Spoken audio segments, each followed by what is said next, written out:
Hi hello friends, అందరికీ నమస్కారం అండి. ఈరోజు వచ్చేసి నేను ఆలు మసాలా కర్రీ ఏ విధంగా తయారు చేయాలో చెప్తానండి.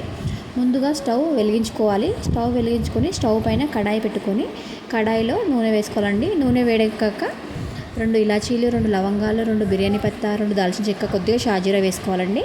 ఇవన్నీ కూడా కొద్దిగా వేడెక్కాక కట్ చేసిన ఉల్లిపాయ ముక్కల్ని వేయించుకోవాలి.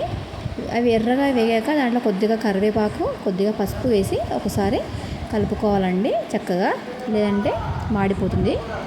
తర్వాత అల్లం వెల్లుల్లి పేస్ట్ కూడా ఒక 3 టేబుల్ స్పూన్ నిండా వేసుకోవాలండి.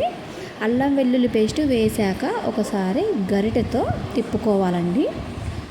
ఇలా తిప్పుకోవడం వల్ల అడుగంటకుండా ఉంటుంది తాలింపు. తర్వాత వేయించిన వేరుశనగ పప్పు గుళ్ళు పొడి చేసి 3 టేబుల్ స్పూన్లు వేసుకోవాలండి. దాని తర్వాత వేయించిన నువ్వుల పొడిని 1.5 టేబుల్ స్పూన్ వేసేసుకోవాలండి.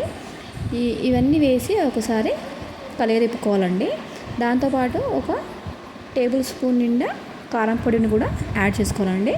ఇవన్నిటిని వేసి ఒకసారి తిప్పుకోవాలండి. ఇలా తిప్పుకుంటే మసాలా అనేది గడ్డలు కట్టకుండా, ఉండలుగా ఉండకుండా విడిపోతుందండి. తర్వాత సన్నగా తరిగిన టమాటా ముక్కల్ని కూడా అందులో వేసుకొని నెమ్మదిగా తిప్పాలండి. ఇలా తిప్పడం వల్ల అందులో ఉన్న మసాలా, కారపొడి అంతా కూడా టమాటాలకు చక్కగా పట్టుకుంటుందండి. దాని తర్వాత తోలు తీసి కడిగిన ఆలుగడ్డ ముక్కల్ని కూడా వేయించుకోవాలండి. వేయించుకున్న తర్వాత కొద్దిగా ఉప్పును వేసుకోవాలండి. ఉప్పును వేసుకొని మూత పెట్టేసుకోవాలండి.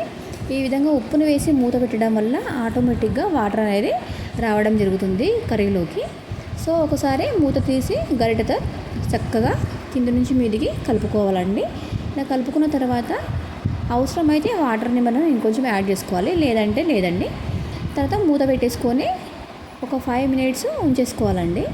5 మినిట్స్ తర్వాత కొద్దిగా గరం మసాలా వేసుకుంటే అయిపోతుందండి. అంతే, curry ready. Thank you for